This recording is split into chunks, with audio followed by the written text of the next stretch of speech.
And this is the problem with scholarly spiritual people and spiritualist who wants to get there experientially. Two different kinds of spiritualists these are. Yeah, a scholarly person loves the text and loves to translate them and stuff like that. He's very learned, but he lacks the self-realization. The experientially attained spiritualist will have the complete realization. He will get there experientially. He might not be so learned to use all these wonderful words that the scholarly person uses, but he has experientially tasted the nectar. Difference between these two people.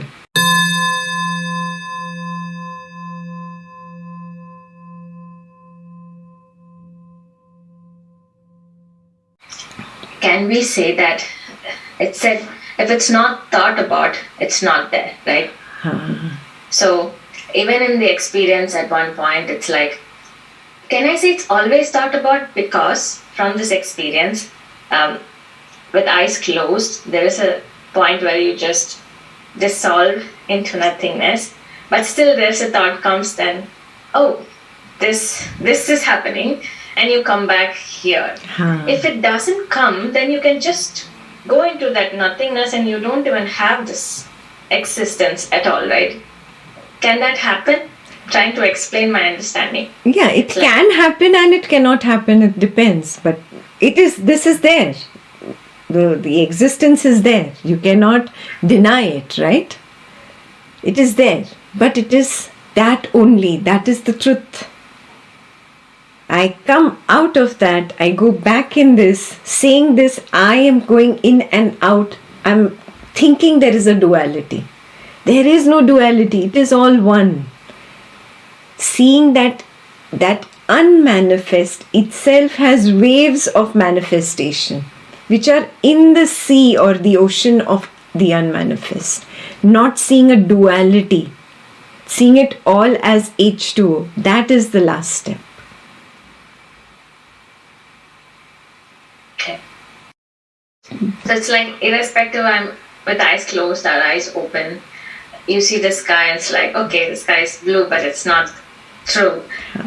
It's always there. It's like even with eyes open, it comes and goes, it comes and goes. And then you know, once you know the truth, once you are there, you always know the coming and going, but you don't get attached to it. Super. It's like seeing it as it is. Super. 10 on 10. Okay.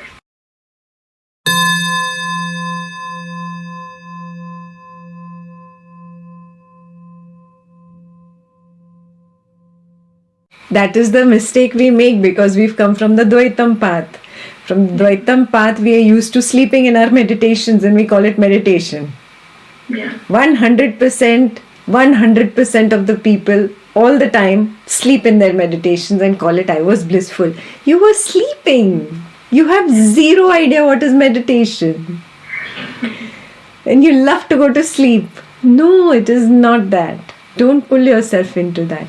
Recognizing truly who I am and abiding in that truth, that is meditation.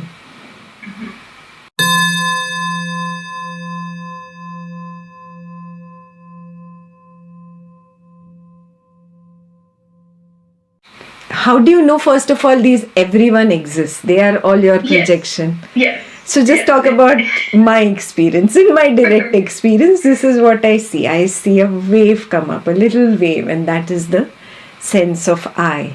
And the moment that I opens its eyes and looks at a reflection in the mirror and says, oh, this is who I am. So it's actually just the real me looking into the mirror of the mind, which is I, and that mirror of the mind is again looking into the mirror of the world. So it's a mirror into a mirror. You know, you've stood in front of multiple mirrors.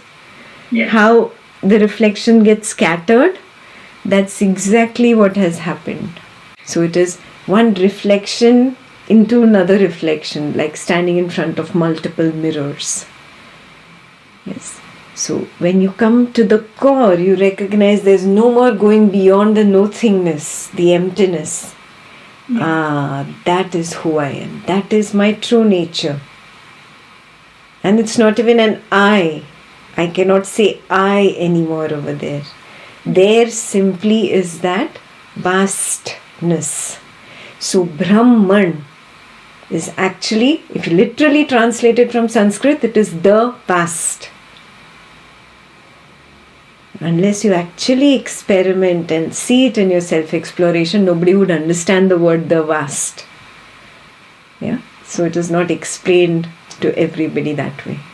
But the one who sees it recognizes, it's just the vast nothingness, emptiness, stillness. That is who I am. So that is unmanifest, means it does not have a form.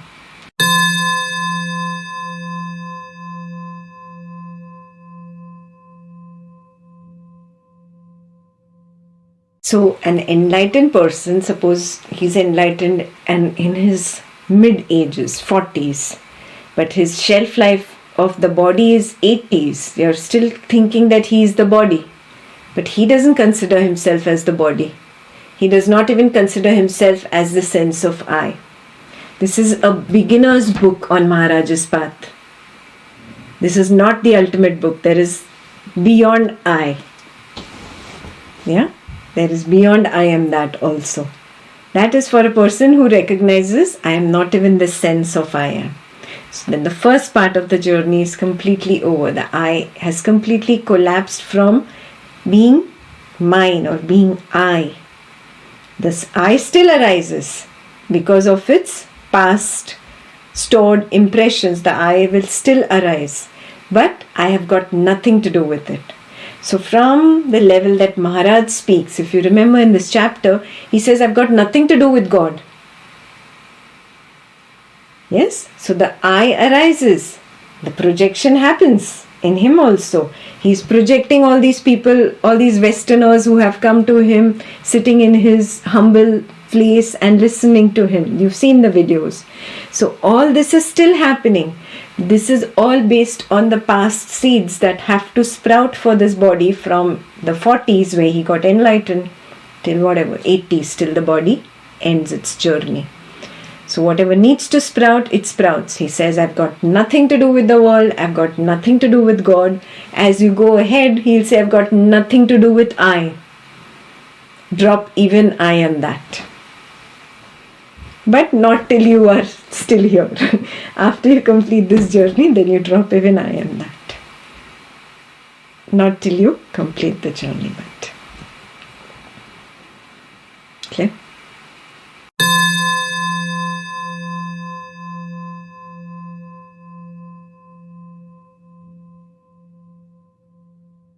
Everything is unreal. Yes.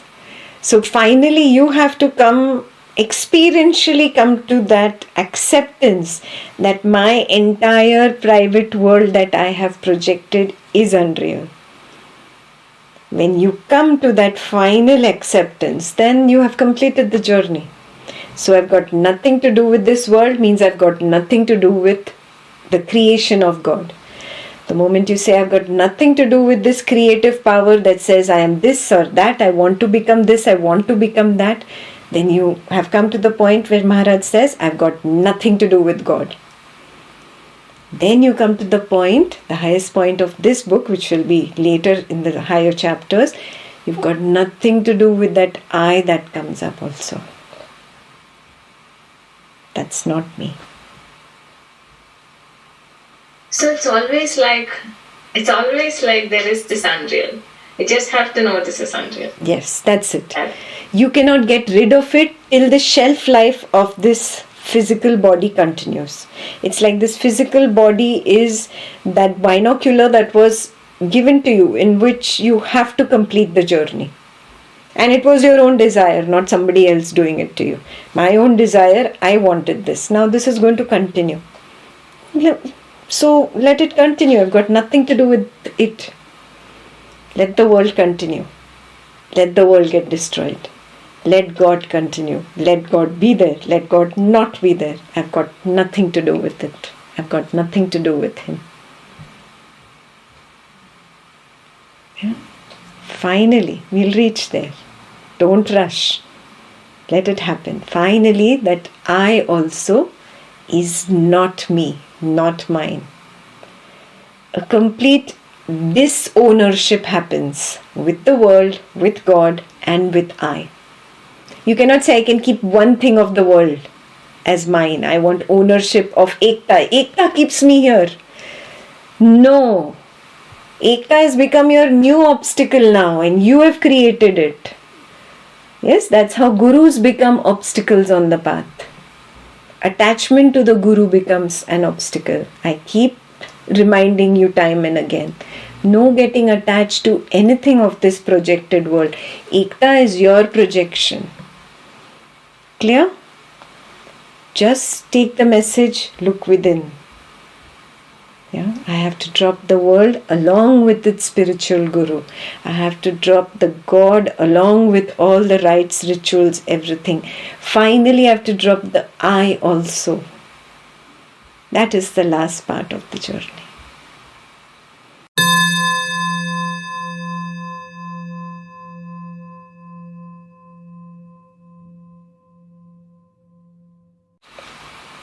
I hope you have woken up to this truth. Yes, and I hope you have woken up to all the desires that come up in you in which the I can get trapped. I want this and I don't want this. I am this and I am not this. Yes, start recognizing them as impressions for further projection. Can I let go, let go, let go, let go? Finally, I have to let go of the I also. This is not who I am. This is not me. Yeah? Then you will come to that stage that I talk about, that I am not speaking. I am here, behind. I am just observing this body-mind speak to a bunch of people on the screen. I am constantly here. And how am I constantly here? Because I have divorced cravings and aversions. Complete divorce. And completely divorce the sense of I. But we have to get to that. Know your destination. I always tell you, you should have the end destination on the GPS. Then you know in which direction you are going. Very clear? Yeah. The final lesson is also, I am not the doer, I am not the experiencer. The first lesson is also, I am not the doer, I am not the experiencer. This entire journey takes you all the way there, and finally the I also drops. I only don't exist. There is no I. Then you have really attained the highest purity.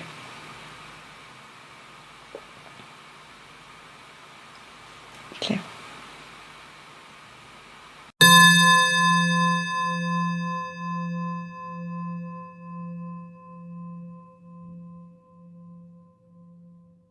Good. Now you saw all this, you understood all this. Now drop. This is not important.